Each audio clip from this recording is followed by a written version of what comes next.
a small nuclear device aboard. And they had been told by the guys that ran NASA that they were going to land on the surface, going to place this small nuclear device. And then when they all left and came back aboard and came back, they were going to detonate it and study the reverberations of this nuclear device, study the seismology of the moon, because they've been convinced for some years that the moon is basically hollow. It appears to be somewhat of an artificial satellite. Well, they plan to detonate this nuclear device, and then the others said, no, you're not going to do that. We'll get back to that picture again, please. All right. The object you see there in the middle, over 2,000 miles long. It's an artificial, I assume metallic object, probably crammed with guys.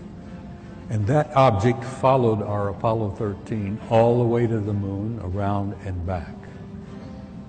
Now, whether they were trying to make sure the Apollo 13 guys got home safely or what, whether they were the ones responsible for Apollo 13's little accident, which kept them from landing on the moon and placing that nuclear device, who knows? We may find out someday.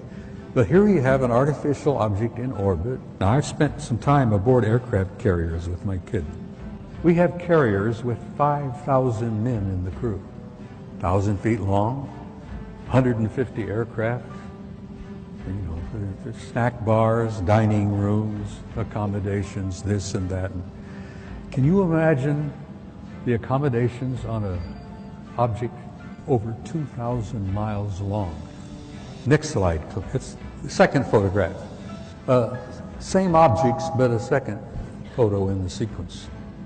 That's the big mother, and I use that, no pun intended.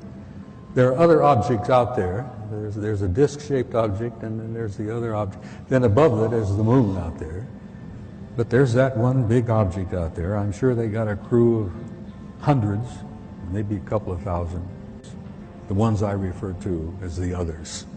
I hate the term alien. I hate the term UFO. There are no UFOs. We've known what they are for years and years and years. Some of them are ours. Some of them are theirs. There's no unidentified flying objects out there. They're all identified. I've tried to impress upon you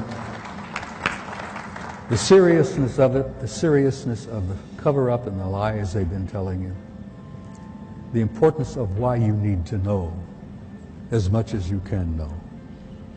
And you need to be presented with the material, because, damn it, you all deserve the truth. You have a right to know, and you have a need to know, because you are the people that this whole damn thing is all about.